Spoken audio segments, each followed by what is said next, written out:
욥기 36장 11절에서 21절입니다.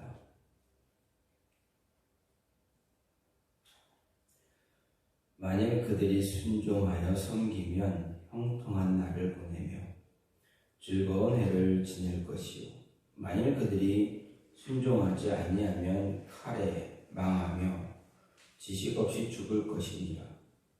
마음이 경건하지 아니한 자들은 분노를 쌓으며 하나님이 속박할지라도 도움을 구하지 아니하나니 그들의 몸은 젊어서 죽으며 그들의 생명은 남창과 함께 있도다.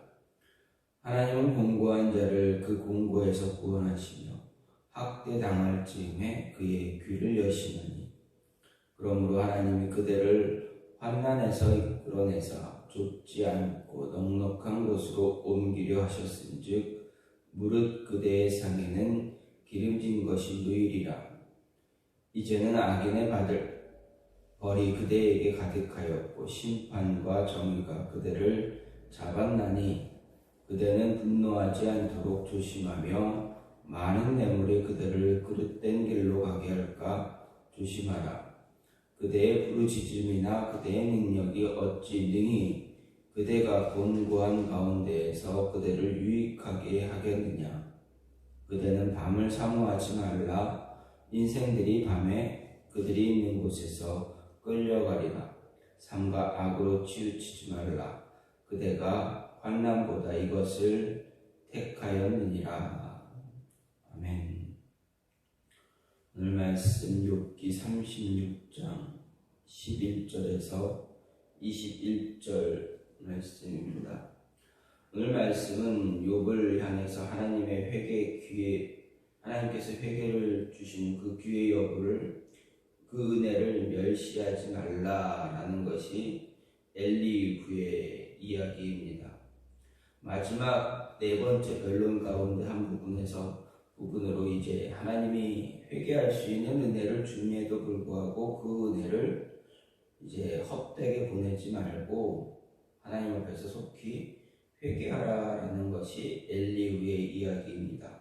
이런 가운데 오늘 말씀은 11절, 12절은 회개의 여부에 따른 회복과 멸망의 상반된 결과를 강조합니다. 이것은 물론 자신의 주장을 고집하는 욥에게 더 이상 회개를 미루지 말 것을 이야기하는 의미가 있습니다. 이어서 13절부터 16절은 징벌 가운데서도 회개를 거부하는 악인의 그런 모습과 징계 중에도 회개의 기회를 부여해서 결국 죄인을 복된 길로 인도하고자 하시는 하나님의 은혜를 대비시켜 말하고 있습니다. 17절에서부터 21절 말씀은 엘리후는 범죄하여 지금의 재난을 당하는 것이라 생각되는 욥을 향해 회개를 거부하고 불평과 원망을 일삼음으로 악에 치우쳐 멸망의 길로 가지 말라 말하고 있습니다. 이런 가운데 이런 말씀, 엘리후의 이런 이야기를 통해서 생각할 수 있는 것, 우리는 회개 여부가 우리의 생명과 멸망을 결정한다라는 것입니다. 11절, 12절 말씀을 보면 만일 그들이 순종하여 섬기면 형통한 날을 보내며 즐거운 해를 지낼 것이요, 만일 그들이 순종하지 아니하면 칼에 망하여 지식이 없이 죽을 것이다 라고 이야기하고 있습니다. 여기서 청종의 대상은 10절의 교훈을 이야기합니다. 그리고 그 교훈이란 사람으로 죄를 깨닫게 하기 위한 하나님의 다양한 권고를 말합니다. 하나님은 죄인이 그로 인해서 멸망하는 것을 기뻐하지 않습니다. 하나님은 모든 사람이 회개하고 구원에 이르기를 원하신다라는 것입니다. 그래서 하나님은 다양한 방법으로 우리들에게 회개할 것을, 죄인들에게 회개할 것을 권고하신다라는 이야기입니다. 그러한 권고는 각 개인에게 은밀한 깨달음으로 주어질 수도 있고 다른 사람의 책망을 통해서 주어지기도 하고 목회자의 어떤 설교를 통해서도 주어지고 또 찬양을 통해서 또 어떤 우리의 삶에서 어떤 많은 모습 가운데서 내가 회개할 것이 있을 때 하나님은 은밀하게 우리에게 그 이야기를, 그 회개할 모습을, 깨달음을 주신다라는 것입니다. 그리고 엘리후가 앞서 말한 것처럼 고난을 통해서도 주어지기도 한다라는 것입니다. 특별히 고난은 비록 우리의 하나님의 음성으로 주시는 교훈은 아니라도 가장 강력한 회개의 메시지라고 우리가 생각할 수가 있습니다. 지금 깨어있는 사람, 영적으로 깨어있는 사람, 그런 사람은 은밀한 깨달음이나 다른 사람의 책망이나 어떤 말씀을 통해서, 묵상을 통해서 자신의 죄를 깨닫고 회개할 수 있습니다. 하지만 죄로 인해서 마음이 둔해지고 마음이 굳어진 사람들, 그런 사람들은 어떻습니까? 권고만으로, 이야기만으로, 또 말씀을 묵상하는 것만으로 자신의 죄를 쉽게 깨닫지 못할 때가 많습니다. 그럼 어떻습니까? 그럴 경우에 하나님은 고난이라는 방법을 사용하신다라는 것입니다. 고난은 직접적으로 고통을 가져다 줍니다. 그래서 어떤 방법보다도 죄를 깨닫게 하는데 효과가 있습니다. 그래서 은밀한 권고나 책망 등으로 죄를 깨닫지 못한 사람도 고난을 통해서는 어떻습니까? 회개하는 일이 많습니다. 그래서 우리 간혹 가다가 과거에 많은 간증의 이야기를 듣다 보면 그런 이야기들을 하시는 분들 많지 않았습니까? 내가 이렇게 살다가 하나님한테 호되게 맞고 돌아왔습니다. 그랬더니 이렇게 하나님이 은혜를 주셨습니다. 라는 이런 이야기의 간증을 예전에 참 많이 부흥회 때나 이렇게 사람들을 불러서 초청해서 간증 집회를 듣게 되면 그런 이야기를 참 많이 듣습니다. 고난을 통해서 회개할 수 있도록, 돌이킬 수 있도록 하시는 것도 하나의 방법이다, 하나님의 방법이다라는 것입니다. 그런데 이런 강력한 권고를 듣고도 회개하지 않는 사람들 분명히 있습니다. 마음이 너무 완악해서 죄를 깨닫지 못함으로 그럴 수 있고, 죄를 깨달았지만 교만한 마음 때문에 스스로 마음을 강팍하게 해서 죄를 회개하지 않는 사람들도 분명 있다라는 것입니다. 전제의 대표적인 신뢰로는 노아의 사람들과 소돔과 고모라 사람들을 이야기할 수 있습니다. 후자의 대표적인 신뢰로는 이스라엘의 출애굽 당시 애굽 왕 바로를 생각할 수가 있습니다. 어쨌든 전자든 후자든 하나님의 권고를 듣지 않고 회개하지 않는 자들의 최후는 모두 멸망이다라는 것입니다. 사망으로 가게 됩니다. 앞에서도 말한 대로 하나님은 죄인이 회개해서 구원에 이르기를 원하신다라는 것이 말씀의 근본입니다. 따라서 죄인이 멸망에 이르는 것은 그의 죄 자체나 구원의 방법이 없어서가 아닙니다. 깨닫지 못하고 회개하지 않기 때문에 그렇습니다. 아수리의 니느웨 사람들은 어떻습니까? 자신들의 죄로 인해서 멸망당할 운명에 처했습니다. 하나님이 요나를 통해서 그들에게 회개의 메시지를 전해주셨습니다. 그때 그들은 어떻습니까? 하나님의 말씀을 듣고 옷을 찢고 회개했습니다. 니느웨 왕은 어떻습니까? 온 국민에게, 백성들에게 이야기하고 살아있는 짐승들에게까지도 금식을 선포했습니다. 말씀을 듣고 돌아올 때, 말씀을 듣고 회개할 때 그들의 멸망에 대한 심판은 유보됐다라는 것. 그렇다면 말씀을 듣고 회개하면 생명과 연결되어진다라는 것입니다.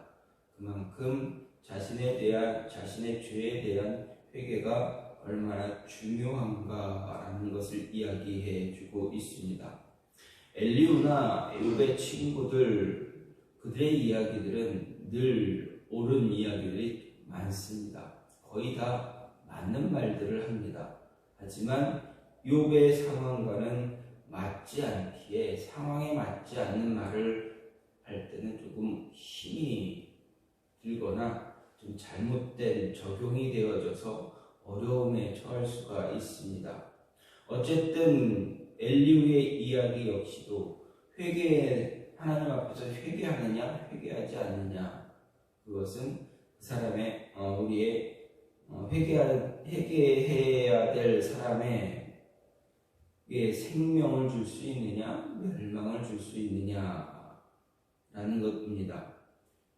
죄를 범했을 때 회개하기를 망설이지 말라라는 것이 성경의 공통적인 내용입니다.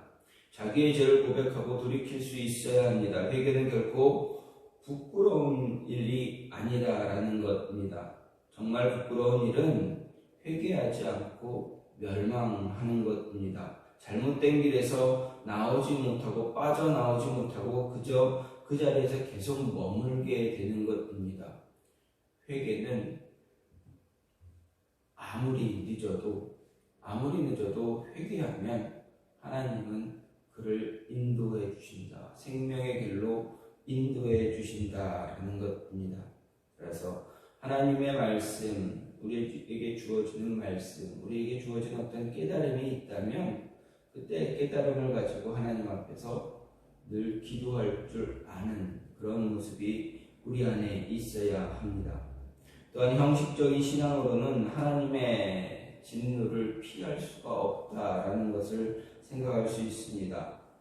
13절 말씀을 보면 엘리야는 사곡한 자들 하나님의 분노를 쌓는 자들이다 라고 이야기하고 있습니다. 경건하지 않은 자들, 하나님으로부터 멀리 떨어져 있는 자들입니다. 겉으로는 하나님을 공경한다라고 말하고 의식적인 행동을 하나 마음으로부터 신앙이 없는 자들을 말하고 있습니다. 하나님이 살아계시다는 것을 지적으로는 수용하지만 신앙으로는 용납하지 않는 사람들입니다. 즉 형식적인 신앙을 지닌 자입니다. 경건하지 않은 자는 그들은 분노를 쌓고 하나님이 속박할지라도 도움을 구하지 않는다라는 것. 형식적인 신앙을 갖게 되면 이렇게 하나님의 징계가 임해도 그 앞에 무릎 꿇을 줄 모른다라는 것입니다. 결국 이러한 사람들 하나님을 의식하지 않고 행동하기 때문에 하나님의 진노, 하나님의 심판이 쌓이는 자들입니다. 하나님의 진노는 악을 행한다고 해서 즉각적으로 임하지는 않습니다. 그릇에 물이 차야 넘치듯이 하나님의 진노도 하나님이 정하신 기준에 다다를 때 임하게 된다라는 것입니다. 하나님께서 가나안 족속을 즉시 멸하지 않고 무려 400년 이상을 기다려주신 이유는 무엇입니까? 이스라엘 자손으로 애굽에서 종살이를 하게 하신 것도 가나안 족속들의 죄가 이제 아직 다 차지 않았다라는 것 때문에 그렇습니다. 하나님은 아브라함에게 예언하실 때, 아브라함에게 약속하실 때 너의 후손들이 애굽에 갔다가 고통받고 400년이 지나서 다시 가나안 땅으로 돌아올 것이다. 내가 인도할 것이다. 너희 자손들로 그들을 쳐서 그 땅을 너희에게 줄 것이다 라고 분명하게 말씀하셨습니다. 약속해 주셨습니다. 그런데 그 약속에 대한 근거, 왜 그렇게 오랜 시간 동안 애굽에서 머물다가 힘든 삶을 살다가 가나안 땅으로 인도하는가? 그때 하나님 말씀이 무엇이었습니까? 아직 그 땅에 죄가 차고 넘치지 않았다 라고 분명하게 말씀하셨습니다. 가나안 사람들, 가나안 족속들은 하나님께서 인내로 기다리시는 동안 하나님의 진노를 차곡차곡 쌓고 있었던 것입니다. 마찬가지로 경건하지 않은 자들, 그들에 대한 하나님의 진노 역시 즉각적으로 임하지 않을 때가 많다라는 것입니다.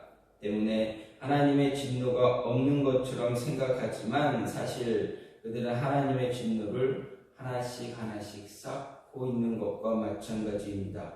그래서 결정적인 순간에 이르게 되면 하나님의 진노의 대접이 쏟아져 파멸에 이르게 됩니다.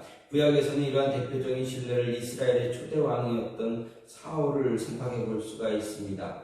그는 하나님을 공경하였다라고 했지만 사실은 사울은 하나님을 공경하지 않았습니다. 그래서 하나님 말씀에 전적으로 순종하지 않았습니다. 또 그는 하나님의 권고를 받고도 회개하지 않았습니다. 그는 하나님께 무릎 꿇기보다는 자신을 의지했습니다. 결국 그는 하나님의 진노를 쌓다가 한순간에 멸망하고 말았습니다. 신약에서도 바리새인들을 생각해 볼 수 있습니다. 그들은 겉으로 보면 하나님을 잘 따르는 사람들, 하나님 앞에 경건한 사람들로 보였지만 실제로 하나님을 공경하지 않고 하나님의 말씀에 귀를 기울이지 않았던 사람들입니다. 그들은 하나님의 말씀 대신에 유전으로 내려오는 장로들의 전통에만 귀를 기울이고 그 말씀이 하나님의 말씀을 이기는, 하나님 말씀보다 더 우선적으로 생각하는 그러한 사람들, 그래서 하나님의 말씀을 회하는 사람들이었습니다. 그리고 그들은 세례 요한이나 예수님으로부터 회개의 메시지를 듣고도 마음의 찔림을 받지 않았습니다. 도리어 십자가에 예수님을 못 박아 죽이는 패역함을 저지르고 말았다라는 것입니다. 그렇게 세례 요한이나 예수님께서 그들을 향해서 무엇라 말씀하셨습니까? 회칠한 무덤과 같다라고 이야기했습니다. 겉은 번지르르 하지만 깨끗하고 정말 누가 봐도 아름답고 그렇게 보일지라도 그 안은 다 썩어 문드러져서 냄새만 나는 그런 모습이다라는 것입니다. 겉과 속이 완전히 다른 사람들을 이야기한 것입니다. 그들의 패역함, 그들의 이런 모습, 말씀을 들어도 찔림받지 못하고 말씀을 들어도 깨닫지 못하는 그 모습은 때문에 하나님의 진노가 쌓이다 나중에 최종적으로 비참한 종말을 맞았습니다. AD 70년 예루살렘이 멸망할 때 바리새인들은 누구보다도 비참한 최후를 맞았다라고 합니다. 그렇습니다. 형식적인 신앙을 지닌 사람, 하나님을 공경한다고 말하지만 공경하지 않는 자, 회개의 고면을 듣고도 무릎 꿇지 않는 사람들, 이런 자들은 하나님의 진노만 쌓이게 된다라는 것입니다. 하나님의 진노가 당장 임하지는 않는다 해서 교만하고 더 불경건한 행동을 일삼는 그런 모습 갖지 말아야 합니다. 하나님의 진노만 쌓는 일이 되어집니다. 그래서 하나님의 진노가 갑자기 임하게 될 때 후회할 것이지만 그때는 아무리 후회를 해도 늦게 되어지는 것입니다. 그래서 로마서 2장 5절에서는 다만 내 고집과 회개치 아니한 마음을 따라 진노의 날 곧 하나님의 의로우신 판단이 나타나는 그날에 임할 진노를 내게 쌓는도다 라고 바울은 이야기합니다. 형식적인 신앙생활을 하고 있다면 이제 그 모습에서 벗어날 수 있어야 합니다. 그것은 누군가가 나에게 이야기해 주기보다는 내가 가장 잘 알 수 있습니다. 가장 쉽게 알 수 있는 것이 바로 나 자신입니다. 왜 그렇습니까? 형식적인 신앙, 경건하지 않은 신앙에 그런 모습이 있다는 것은 내가 과거에 하나님 앞에서 경건했던 모습이 분명히 있었다라는 것을 알고 있기 때문에 그렇습니다. 그때에 비해서 지금의 모습이 뭔가 다르다. 하나님의 말씀을 들어도 어떤 다른 느낌이 있다라고 한다면 분명 내 모습은, 내 신앙은 이제 하나님을 처음 만나서 그 첫사랑을 누렸던 그때와 달랐던 그 모습이 분명히 내 자신은 느끼고 깨달을 수가 있습니다. 알 수 있습니다. 알게 됩니다. 따라서 그 모습을 이제 벗을 수 있어야 한다라는 것입니다. 하나님은 계시록을 통해서 분명히 말씀하셨습니다. 내가 첫사랑을 잃어버린 첫사랑을 회복하지 않으면 어떻게 된다고 합니까? 내 잔을 옮기겠다라고도 분명하게 말씀하셨습니다. 따라서 우리는 하나님 앞에서 더욱더 경건한 모습을 유지하기 위해서 하나님께 깨달음을 갖고 또 깨달음이 왔을 때 있을 때 민감하게 받을 수 있는 그런 모습을 가질 수 있게 해달라고 기도해야 한다라는 것입니다. 우리는 우리 스스로를 잘 알고 있습니다. 그리고 그것을 벗어나는 방법도 알고 있습니다. 벗어나는 방법은 내 힘으로 할 수가 없습니다. 과거 아담과 하와가 죄를 지었을 때는 죄를 다스릴 수 있는 능력도 있었습니다. 분명 우리도 죄를 다스릴 수 있는 능력은 있습니다. 그러나 그 능력이 그때에 비해서 많이 쇠퇴해졌다라는 것, 그만큼 죄가 우리 안에 쌓이고 쌓여있기에 그렇다라는 것. 그러면 어떻게 됩니까? 하나님께 도움을 구해야 한다. 하나님, 내 모습을 돌이킬 수 있게 도와달라. 과거 내가 하나님을 정말 크게 사랑했던 그 모습으로 돌이킬 수 있게 해달라, 도와달라라고 기도해야 한다라는 것입니다. 그러면 하나님은 도와주실 것입니다. 물론 경건하지 않은 모습 같지 않고 있겠지만, 늘 하나님의 말씀과 가까이 하고 계시겠지만, 혹시라도 그런 모습이 우리 안에 조금이라도 비추어지고 느껴지고 있다면 하나님께 기도하심으로 인해서 하나님, 우리의 마음을 돌이킬 수 있게 해달라고 도와달라고 기도할 수 있는 그런 모습이 있기를 간절히 소망합니다. 오늘 말씀 엘리후가 욥을 향해서 이야기합니다. 참 욥은 자신의 친구들, 바른 친구들을 둔 것 같습니다. 그러나 자신이 욥의 상황에 온전하게 적용하지 못하는 그 말로 욥은 고통을 받고 있습니다. 욥의 친구들이 한 이야기들, 그리고 엘리후가 한 이야기들 다 맞는 이야기입니다. 틀린 말들이 없습니다. 그러나 적용적인 모습에서 욥에게 적용할 때 그 힘든 상황이 생겼다라는 것, 그 모습을 생각하면서 그들의 이야기를 생각하면서 회개할 때 회개가 우리의 생명과